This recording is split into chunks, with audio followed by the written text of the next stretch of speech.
Salam alaikum, ihr Lieben. Willkommen auf meinem Kanal zu einem neuen Gesundheitsvideo von mir. In diesem Video möchte ich darauf eingehen, warum die meisten muslimischen Länder eine niedrigere Krebsrate haben als andere Länder, indem ich die Ursachen dieser niedrigen Krebsrate besprechen werde. Wenn man sich die Länder vor allem im Mittleren Osten anschaut, sieht man, dass diese Länder eine weitaus niedrigere Krebsrate im Vergleich zu allen anderen Ländern auf der Welt haben. Wenn man sich den Durchschnitt der Welt anschaut, so sieht man, dass 198 von 100.000 Menschen an Krebs erkranken.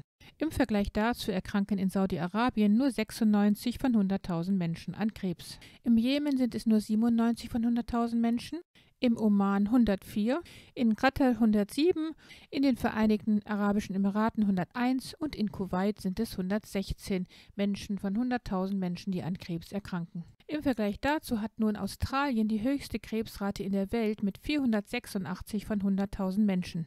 Irland hat 378 Menschen, Ungarn 386 und die USA hat 352 Menschen von 100.000 Menschen, die an Krebs erkranken. Und in Deutschland sind es 313 Menschen. Jetzt wird sich der ein oder andere jedoch fragen, wie es sein kann, dass die Krebsrate in den islamischen Ländern so niedrig ist, wo diese doch sehr viel Zucker konsumieren, ebenso leere Kohlenhydrate, also Gebäck, Süßigkeiten und Fastfood aus Weißmehl, was völlig gegen die Sunna des Propheten sallallahu alaihi wasallam geht, der sich nur aus vollwertigen Nahrungsmitteln ernährt hat. Und da sich Krebszellen von Zucker ernähren, vor allem auch von Fructose, verwundert es sehr, dass diese Länder trotzdem solch eine niedrige Krebsrate haben. Bevor wir uns jedoch zu früh freuen, ist vorweg zu sagen, dass die islamischen Länder aufgrund ihres hohen Zuckerkonsums heute dafür eine hohe Diabetes- und Insulinresistenzrate haben. Zu den Anzeichen und Gefahren der Insulinresistenz, aus der später eine Diabetes entsteht, schaut euch gerne mein Video dazu nochmal an. Jetzt aber kommen wir zu den Ursachen der niedrigen Krebsrate in den islamischen Ländern, die trotz der hohen Diabetesrate so mächtig sind, dass sie den Krebs weitgehend verhindern können. Erstens das Fasten im Monat Ramadan. Wie diejenigen, die sich mein Video zum intermittierenden Fasten schon angeschaut haben, das verlinke ich euch hier oben nochmal, wissen, tut jede Art von intermittierendem Fasten den Krebs aushungern. Krebszellen haben 10 bis 50 Mal so viele Insulinrezeptoren als Zellen des menschlichen Körpers. Das heißt, sie benötigen ständig Zucker. Durch das Fasten werden sie daher ausgehungert. Das beste und effektivste Fasten ist natürlich das trockene Fasten im Ramadan, wo der Muslim überhaupt nichts von Beginn der Morgendämmerung bis nach dem Sonnenuntergang oral aufnimmt. Und das tut er einen ganzen Monat lang. Durch das Fasten entsteht die Autophagie, das ist eine Art Recyclinganlage der menschlichen Zelle. Bei dem Prozess baut der Körper nicht benötigte und krankhafte Zellbestandteile ab und verwertet sie anderweitig. Die durch den Krebs zerstörten Mitochondrien in den Zellen werden recycelt und neu aufgebaut, was das Risiko für Krebs vermindert. Durch das Fasten wird das Immunsystem gestärkt und neu aufgebaut. Es werden mehr Killerzellen hergestellt, die direkt Krebszellen und andere Pathogene vernichten. Das Fasten hat eine antientzündliche Wirkung, wodurch die Metastasenbildung verhindert wird. Durch das Fasten wird die körpereigene Antioxidantienproduktion vermehrt, denn immer wenn der Körper etwas entbehren muss und Stress erleidet, wie durch das Fasten oder auch intensiven Sport zum Beispiel, vermehrt er seine eigenen Antioxidantien, um Herr dieser Stresssituation zu werden. Und Antioxidantien jeder Art vermindern das Krebsrisiko. Was nun die zweite Ursache der niedrigen Krebsrate betrifft, so sind dies die Gewürze, die in den islamischen Ländern sehr viel gegessen werden. Allen voran natürlich Kurkuma, welches beladen mit krebsfeindlichen Eigenschaften ist und eine der besten Pflanzen und Gewürze, um Entzündungen zu verhindern und zu heilen. Der Safran ist nicht nur das kostbarste Gewürz der Welt, er ist auch ein hochpotentes Heilmittel, da der Safran überdies stark antioxidative Wirkstoffe enthält wie Phytonährstoffe, bringt er entzündungshemmende und krebsfeindliche Eigenschaften mit sich.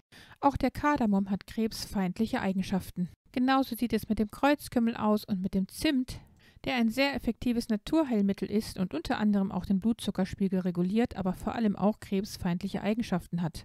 Und genauso verhält es sich mit dem Koriander, sowohl in Form des Gewürzes als auch in Form des grünen Krauts. Was nun die dritte Ursache der niedrigen Krebsrate in den islamischen Ländern betrifft, so sind dies Nahrungsbestandteile wie die folgenden.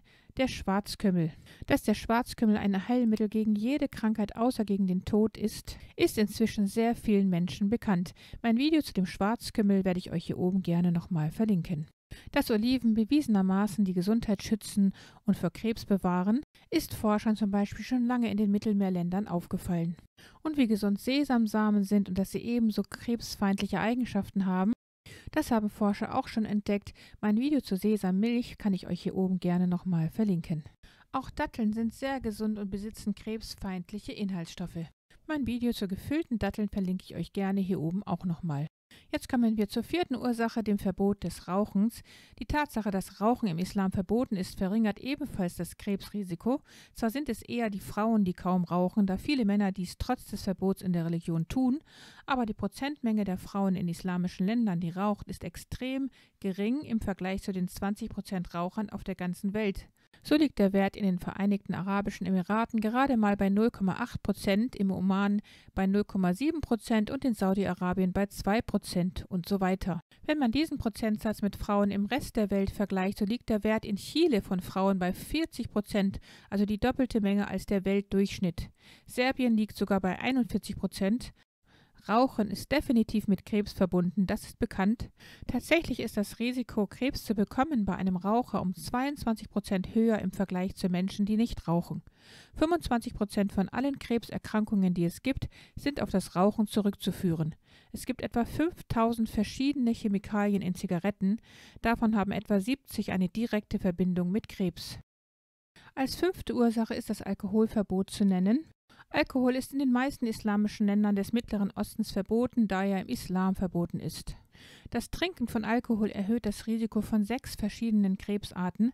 Beim Trinken von Alkohol besteht ein großes Risiko in der Leber und im autopharyngealen Bereich Krebs zu entwickeln. Das ist der Bereich um den Rachen und den Kopf herum.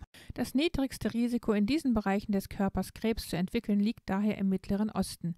Am höchsten ist das Risiko im autopharyngealen Bereich Krebs zu entwickeln im westlichen und nördlichen Europa und in Nordamerika.